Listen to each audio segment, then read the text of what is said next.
and liftoff.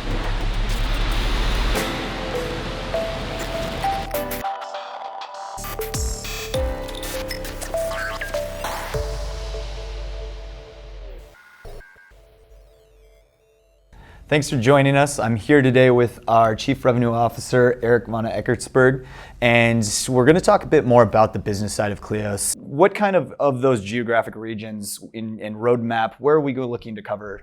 So our initial focus is going to be an area of the South China Sea, and one of the great advantages of RF surveillance is that we can cover very wide areas.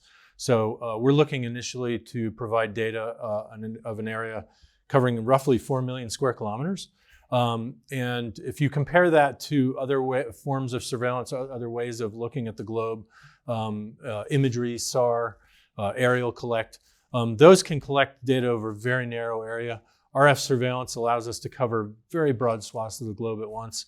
So 4 million squares of the South China Sea.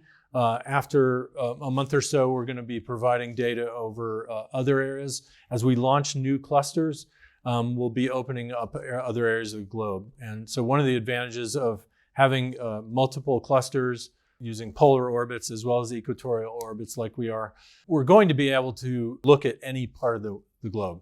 So as customer requirements come in for new areas, we get new satellites up, we'll be able to respond by opening up new AOIs. Over those AOIs, whether it's South China Sea, off of Latin America, when you're talking to customers, what are the main use cases that you're hearing so far? The main use cases really revolve around two general areas. One is tipping and queuing, and one is kind of pattern of life. Mm-hmm. So a lot of customers want to identify hidden activity, illicit activity.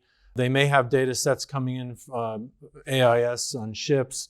They may have imagery, other sources of data. They're looking for another way to identify ships and other activity that doesn't fit the pattern, right? So ships that may turn off their AIS, they may be spoofing AIS, or just may not have AIS at all. Other activity that's out of the norm. So the use cases primarily we're talking about with customers now are maritime, since we are focusing our initial collection on over the oceans.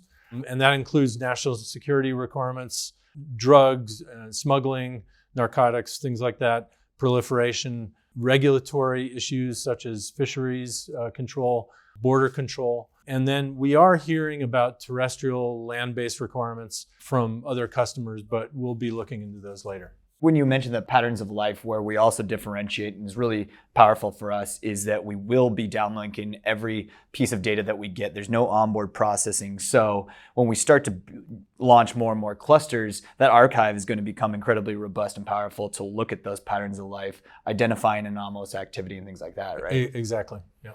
Excellent. Well, thank you so much. And if you're interested in learning more, please visit us at kleos.space. And we encourage you to sign up for a data evaluation.